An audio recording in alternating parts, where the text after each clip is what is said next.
दोस्तों नमस्कार। स्वागत है आपका हमारे इस YouTube मंच पर। दोस्तों साल था 2014 का, लोकसभा चुनाव चल रहा था। अच्छे दिनों की आहट थी, उन तथाकथित अच्छे दिनों की, जिन अच्छे दिनों की आहट के साथ, उसके चुनावी नारे के साथ नरेंद्र मोदी ने गुजरात से दिल्ली कूच का प्लान बनाया था। और उसी दरमियान बिहार में त्रिकोणा मुकाबला हो रहा था, त्रिकोणात्मक मुकाबला। और बिहार की किशनगंज सीट पर मुख्यमंत्री नीतीश कुमार की पार्टी जनता दल यूनाइटेड के कैंडिडेट अख्तरुल इमाम मैदान छोड़कर भाग खड़े हुए। चुनाव से नाम वापस ले लिया, जेडीयू का सिंबल छोड़ दिया। और नतीजा यह हुआ कि नीतीश कुमार की पार्टी को और उनके गठबंधन को केवल 39 सीटों पर लड़ना पड़ा। लेकिन अख्तरुल इमाम के मैदान छोड़ने के साथ ही पूरे बिहार में परसेप्शन बन गया, यह धारणा बन गई कि नीतीश कुमार की पार्टी इस चुनाव में मुकाबले में कहीं नहीं है। नरेंद्र मोदी की एक तरफा लहर चल रही है। और नतीजा यह हुआ कि नीतीश कुमार की पार्टी की बिहार में 40 में से 31 सीटों पर जमानत जब्त हो गई थी। 31 सीट्स पर जमानत जब्त हो गई थी नीतीश कुमार की पार्टी की। दरअसल राजनीति परसेप्शन का खेल होता है। और कल शाम में 6:30 बजे भारतीय जनता पार्टी ने 195 कैंडिडेट की लिस्ट जारी की, अलग अलग राज्यों के। उत्तर प्रदेश से 51, बंगाल से 20, मध्य प्रदेश से 24, गुजरात से 15 और कुछ अलग राज्यों के भी, कुछ दूसरे राज्यों के भी। कुल जमा 195 कैंडिडेट की लिस्ट। और माना गया कि जो पहली लिस्ट आई है वो सेफ सीट के कैंडिडेट की लिस्ट जारी की गई है, जहां भारतीय जनता पार्टी में चुनाव को लेकर, चुनाव के संभावित नतीजों को लेकर कोई इफ बट की स्थिति नहीं है। यानी जिन्हें भी टिकट दे दिया जाएगा वो चुनाव जीत जाएंगे। 24 घंटे भी नहीं बीते और आज सुबह 11 बजते बजते खबर आ गई कि बंगाल के आसनसोल सीट से जिस भोजपुरी गायक पवन सिंह को टिकट दिया गया था, उसने ट्विटर के माध्यम से स्पष्ट कर दिया कि भारतीय जनता पार्टी के शीर्ष नेतृत्व ने मुझ पर भरोसा जताया, लेकिन कुछ कारणवश मैं आसनसोल से चुनाव नहीं लड़ पाऊंगा। यानी पवन सिंह नरेंद्र मोदी खेमे के अख्तरुल इमाम बनकर सामने आ गए। और पूरे देश में एक परसेप्शन बन गया कि भारतीय जनता पार्टी के कैंडिडेट, सेफ माने जाने वाली सीटों के कैंडिडेट, जिनका नाम पहली लिस्ट में है, वो मैदान छोड़कर भाग रहे हैं। अभी तो ये शुरुआत है, ये पहले कैंडिडेट है जो मैदान छोड़कर भागे हैं। हालांकि बातें उनके गानों की भी हो रही है। बंगाली महिलाओं को लेकर उनके गानों के कुछ बोल ऐसे हैं जिसको लेकर सवाल उठ रहे हैं और कहा जा रहा है कि उसको लेकर पार्टी भी असमंजस में थी। लेकिन यदि सिर्फ इसी बात में सच्चाई होती तो रवि किशन को क्यों टिकट दिया गया? रिमोट से लहंगा उठाने जैसे अश्लील गाने गाने वाले, उस अश्लील गाने पर थिरकने वाले रवि किशन को क्यों टिकट दिया गया? अश्लील गाने गाने वाले, द्व्यर्थी गाने गाने वाले मनोज तिवारी को क्यों टिकट दिया गया? और निरहुआ जैसे लोगों को, जो इस तरह के भद्दे और वल्गर फिल्मों में अश्लीलता से और द्व्यर्थी शब्दों से परिपूर्ण फिल्मों में काम करते हैं, महिला विरोधी गाने उनके आते हैं, उन्हें क्यों टिकट दिया गया? तो दरअसल मामला आसनसोल में अगर इस तरह से बंगाली महिलाओं का ही होता तो पवन सिंह का टिकट वापस नहीं लिया जाता, फिर रवि किशन, निरहुआ और मनोज तिवारी का भी टिकट वापस लिया जाता।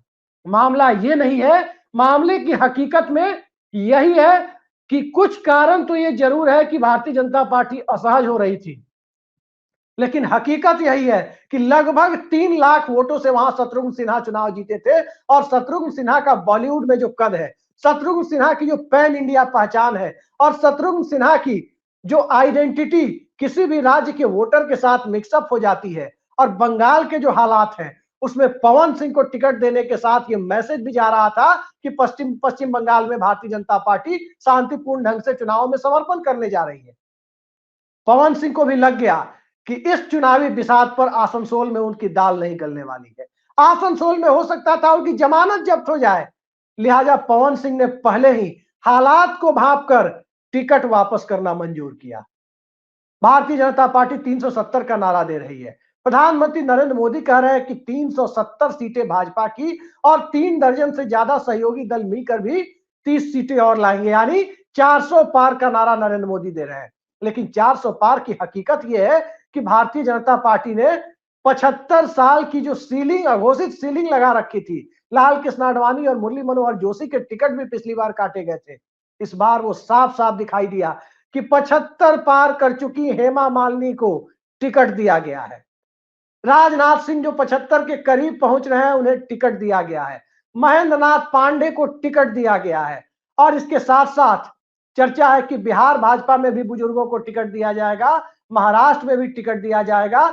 टिकट तो कटे हैं ज्यादातर दिल्ली वालों को। और दिल्ली वालों में किसका टिकट कटा? बांसुरी स्वराज यानी सुषमा स्वराज की बेटी को लड़ाना था सरकारी कर्मचारियों की सीट पर, यानी नई दिल्ली की सीट, जहां सरकारी कर्मचारियों की बड़ी कॉलोनियां हैं और सरकारी कर्मचारी पुरानी पेंशन व्यवस्था ओपीएस यानी ओल्ड पेंशन स्कीम की बहाली की मांग कर रहे हैं। तो वहां मीनाक्षी लेखी ने भी कहीं ये तो नहीं कहा कि उन्हें भी जयंत सिन्हा की तरह किसी जलवायु परिवर्तन के रोकने वाले ऐसे काम में लगना है। दरअसल राजनीति का जलवायु परिवर्तित हो रहा है, पॉलिटिकल क्लाइमेट इस देश का चेंज हो रहा है। और इस पॉलिटिकल क्लाइमेट को चेंज होते हुए, बदलते हुए पॉलिटिकल क्लाइमेट को देखते हुए भारतीय जनता पार्टी में टिकट छोड़ने वालों की होड़ लगी हुई है। कल्पना कीजिए कि मोदी की गारंटी की बात होती है, नरेंद्र मोदी की गारंटी। जब नरेंद्र मोदी जिन्हें टिकट दे रहे हैं, उनकी भारतीय जनता पार्टी जिन्हें टिकट दे रही है, उनकी गारंटी नहीं है कि वो टिकट स्वीकार करेंगे, तो फिर भला जब चुनाव में जाने वाला पहलवान ही टिकट छोड़कर भाग रहा है, फिर किस बात का 370 सीट, किस बात का मोदी की गारंटी? और किस बात की गारंटी के साथ साथ सवाल यह भी उठता है कि क्या भारतीय जनता पार्टी अंदर से कई खेमों में बट गई है? खेमों में नहीं बटी होती तो नितिन गडकरी का टिकट नहीं रोका जाता। खेमों में बीजेपी नहीं बटी होती तो हालात ये नहीं होते कि महाराष्ट्र, बिहार और हिमाचल प्रदेश के टिकट नहीं बांटे जाते। कर्नाटक, जहां 28 में 25 सीटें भारतीय जनता पार्टी के हाथ लगी थी, उस राज्य से टिकट का अनाउंसमेंट हो जाता। कर्नाटक के भी टिकट पहले चरण में घोषित नहीं किए गए। तो इससे साफ मैसेज जाता है कि कर्नाटक, बिहार, महाराष्ट्र, ये सब ऐसे राज्य हैं जहां भारतीय जनता पार्टी अभी भी अपने आप को कंफर्टेबल नहीं मान रही है। महाराष्ट्र की हालत देखें, उद्धव ठाकरे की पार्टी तोड़ी गई, शरद पवार की पार्टी तोड़ी गई, असली पार्टी का दर्जा चुनाव आयोग ने उन टूटे हुए लोगों को ही दिया और शरद पवार और उद्धव ठाकरे से उनकी पार्टी का सिंबल छीन लिया गया, नाम छीन लिया गया। लेकिन जनता के बीच में असली पार्टी कौन है, इस बात को भाजपा भी समझती है, इस बात को बीजेपी से लेकर संघ तक, आरएसएस तक इस बात को बखूबी समझते हैं कि जनता के बीच करिश्मा तो शरद पवार का ही है। 84 बसंत देख चुके शरद पवार इस उम्र में इस स्थिति में है कि महाराष्ट्र की सियासत का चाल, चरित्र और चेहरा बदल दे।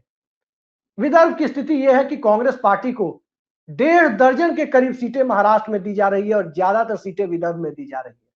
तो विदर्भ, जिसने भारतीय जनता पार्टी की जमीन तैयार की, उस विदर्भ में भारतीय जनता पार्टी की हालत क्या है, खासकर राहुल गांधी की भारत जोड़ो यात्रा के बाद क्या हालत बनी है, यह कहने की जरूरत नहीं है।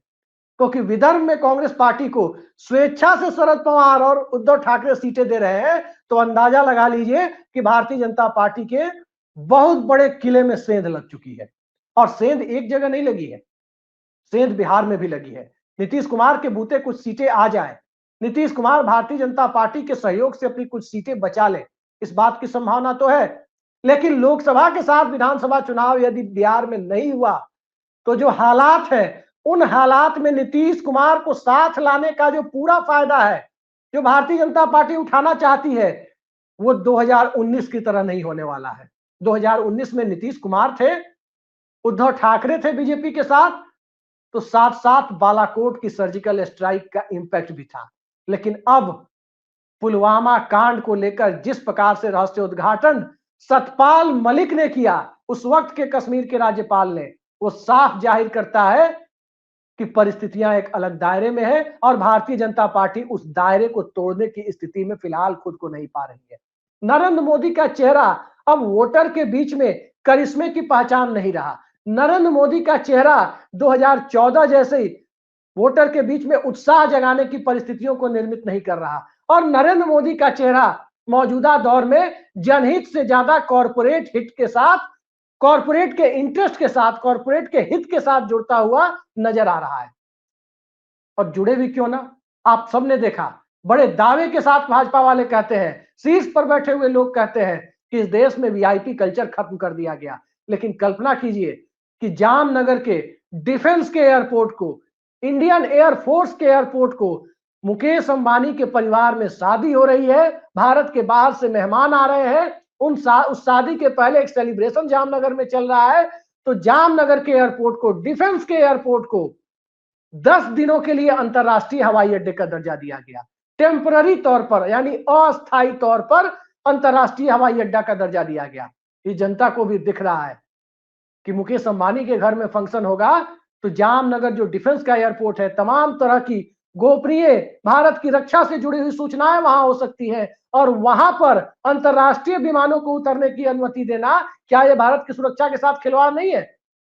मैं डिफेंस का एक्सपर्ट नहीं हूं, लेकिन इंडियन एयरफोर्स के एयरपोर्ट को टेम्पररी बेसिस पे इंटरनेशनल एयरपोर्ट का दर्जा यदि दिया गया तो क्या डिफेंस से कोई नो ऑब्जेक्शन सर्टिफिकेट यानी एनओसी ली गई? और क्या मुकेश अंबानी के लिए सारे कानून कायदे बदल दिए जाएंगे? ये सारी चीजें अब इस देश की जनता को दिख रही है कि अडानी अंबानी की सरकार, जो राहुल गांधी कहते हैं, कोयले की कीमतों को इन्फ्लेटेड करके यानी बढ़ाकर बेचे जाने की जो बातें आती है, जो आरोप राहुल गांधी लगाते हैं, उन आरोपों पर यदि जनता ने एतबार कर लिया और जनता को यह लगा कि इन सब की जांच कराने के लिए भी सत्ता बदलनी जरूरी है, तो फिर कोई भी चुनावी नतीजा आ जाए, आप अंदाजा लगा सकते हैं। उत्तर प्रदेश में एक गोदी मीडिया चैनल के पोर्टल ने पोल करवाना शुरू किया, ऑनलाइन पोल। कल की ही बात है कि देश का बेहतरीन प्रधानमंत्री, देश का अच्छा प्रधानमंत्री कौन हो सकता है, प्रधानमंत्री पद पर किसे बैठना चाहिए। उसमें 60% से ज्यादा लोग जैसे ही दिखने लगा पोल में कि राहुल गांधी के पक्ष में पोल हो रहे हैं, तत्काल उस पोल को बंद कर दिया गया। कल की बात है।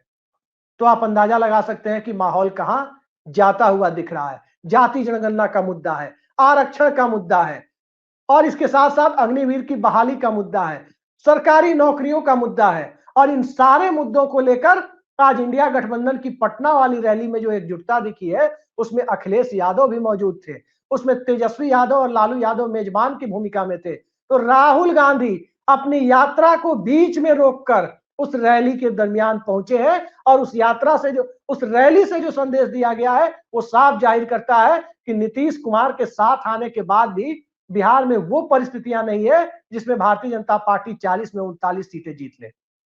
40 में 39 सीटें जीतने के लिए अब भारतीय जनता पार्टी को भी नीतीश कुमार के साथ होने का पूरा फायदा उठाने के लिए साइमल्टेनियस पोल की तरफ जाना पड़ सकता है, क्योंकि नीतीश कुमार की जो ताकत है वो विधानसभा चुनाव में, ध्यान रखिए, ज्यादा दिखती है।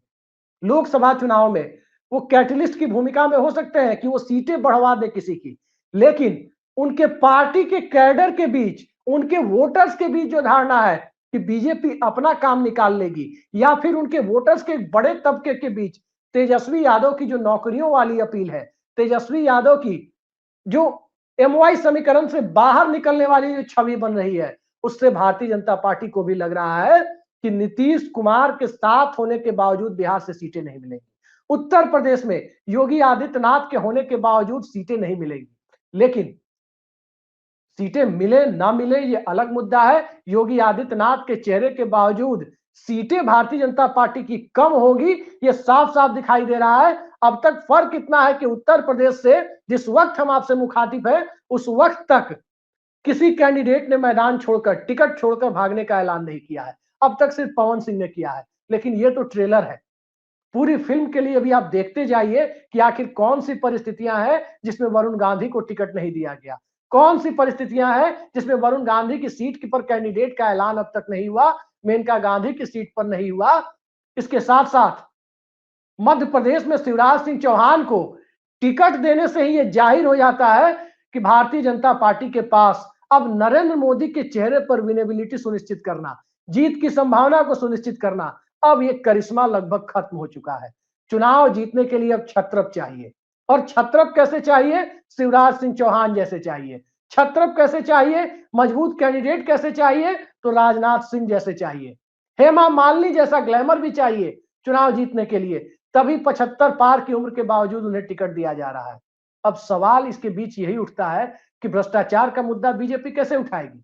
मधु कोड़ा के ऊपर कितना बड़ा आरोप था, मधु कोड़ा की सांसद पत्नी बीजेपी में शामिल हुई, 24 घंटे 48 घंटे नहीं बीते उन्हें टिकट दे दिया गया। तो फिर भ्रष्टाचार किस बात का? कौन सा मुद्दा भ्रष्टाचार का, कौन सा मुद्दा परिवारवाद का, जब वसुंधरा राजे के बेटे को टिकट दिया गया, जब गीता कोड़ा को टिकट दिया गया और आने वाले वक्त में कई और लोगों को टिकट दिया जाएगा। तो इस तरह से टिकट वितरण की जो प्रक्रिया है, बावजूद इसके, नरेंद्र मोदी के कथित करिश्मे के बावजूद, जब कैंडिडेट मैदान छोड़कर भाग रहा है तो परसेप्शन भारतीय जनता पार्टी के पक्ष में यूं ही खराब नहीं हो रहे। अभी मैंने आपको बताया कि उत्तर प्रदेश के बारे में, या उत्तर प्रदेश के दायरे के बाहर भी एक चैनल वाले ऑनलाइन पोल करा रहे थे, उस पोल में नतीजे अच्छे नहीं आए तो उस पोल को बंद कर दिया गया। तो उस पोल को देखने के बाद साफ दिखाई देता है कि नरेंद्र मोदी का चेहरा अकेला काफी नहीं है। अकेला चेहरा नरेंद्र मोदी का, और वो भी 2024 का लोकसभा चुनाव जीतने के लिए, दरअसल 10 साल के काम के बाद लोग काम की समीक्षा आप शुरू कर चुके हैं। नौजवानों को लग रहा है कि क्या उतनी वैकेंसी नरेंद्र मोदी सरकार के दरमियान भारत सरकार ने निकाली है जितनी मनमोहन सिंह के 10 साल में निकली थी? ये साफ जाहिर होता है। क्या अर्थव्यवस्था की, जीडीपी की ग्रोथ रेट वही है जो मनमोहन सिंह के टाइम में थी? क्या छठा वेतन आयोग, जिसकी सिफारिशों को मनमोहन सिंह ने लागू किया था, और सातवां वेतन आयोग, जिनकी सिफारिशों को नरेंद्र मोदी सरकार ने लागू किया, क्या सरकारी कर्मचारियों को छठे वेतन आयोग जितना फायदा सातवें वेतन आयोग में मिला? सवाल आदिवासी चेतना का भी है, सवाल दलित चेतना का भी है, और इन सब से आगे बढ़कर सत्ता विरोधी रुझान चुनाव करीब आते आते बढ़ रहा है। इसका अंदाजा तो लोगों को उसी दिन लग गया था जिस दिन राम मंदिर का उद्घाटन हुआ, और उद्घाटन खत्म होते होते राम मंदिर का मुद्दा अचानक से सीन से गायब हो गया। वो मुद्दा फिर देखने को नहीं मिला, जबकि भारतीय जनता पार्टी उस मुद्दे को लेकर मोमेंटम बनाना चाहती थी कि जैसे बालाकोट की सर्जिकल स्ट्राइक का मोमेंटम चुनाव तक बनाया गया, वैसे ही राम मंदिर का मोमेंटम चुनाव तक बनाकर रखा जाए। वो मोमेंटम बनाने की कोशिश हुई, लेकिन 22 जनवरी को 2 बजते बजते वो मुद्दा अचानक से गायब हो गया। कारण यही था कि धर्म की अफीम अब लोगों पर बहुत नहीं चढ़ने वाली। किसानों का मुद्दा अलग है, किसान प्रोटेस्ट कर रहे हैं, कील कांटे रास्ते में लगाए जा रहे हैं, लेकिन लोकतंत्र में जब वोटर के, चाहे वोटर्स का कोई भी सेक्शन हो, किसान हो, नौजवान हो, सरकारी कर्मचारी हो, या कोई महिलाएं हो, किसी भी सेक्शन के लिए यदि कील कांटे लगाने की नौबत आएगी तो दरअसल सत्ताधारी दल की चुनावी संभावनाओं में भी कील कांटे लगना स्वाभाविक हो जाता है। हरियाणा सरकार ने लगाए, बीजेपी की सरकार ने किसानों के लिए, लेकिन इस देश ने यह भी देखा कि बीजेपी के एक सांसद के खिलाफ एक सिंपल सी चीज, साधारण सी चीज, एफआईआर दर्ज कराने के लिए इस देश में गोल्ड मेडल और सिल्वर मेडल लाने वाले पहलवानों को, महिला पहलवानों को, एक बेहद संवेदनशील मुद्दे पर एक साधारण सा एफआईआर दर्ज कराने के लिए जंतर मंतर तक तकरीबन 3 हफ्तों तक बैठना पड़ा था, जंतर मंतर पर अनशन पर। और उसके बाद भी सुप्रीम कोर्ट के आदेश से एफआईआर की नौबत आई थी।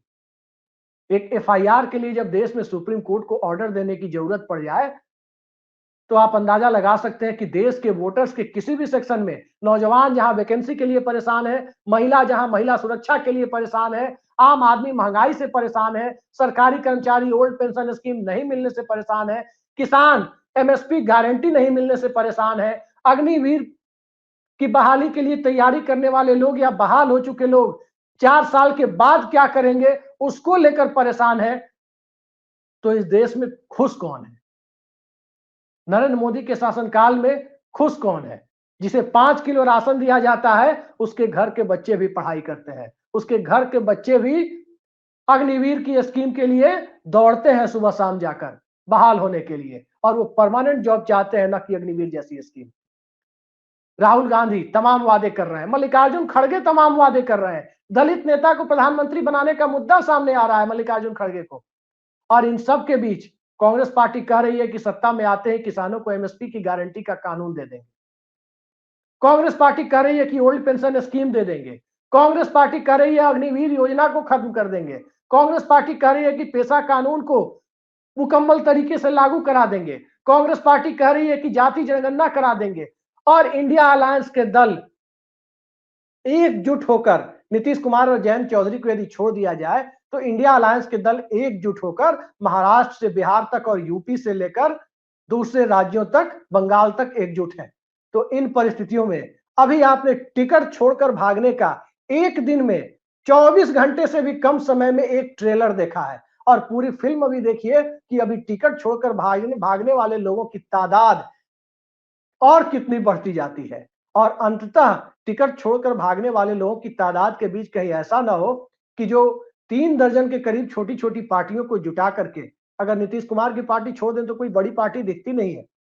3 दर्जन के करीब जो छोटी-छोटी पार्टियों को जुटा करके एनडीए का कुनबा दिल्ली के अशोका होटल में जुलाई के महीने में दिखाया गया था, उसमें से भी कितने अलायंस को छोड़कर भागते हैं।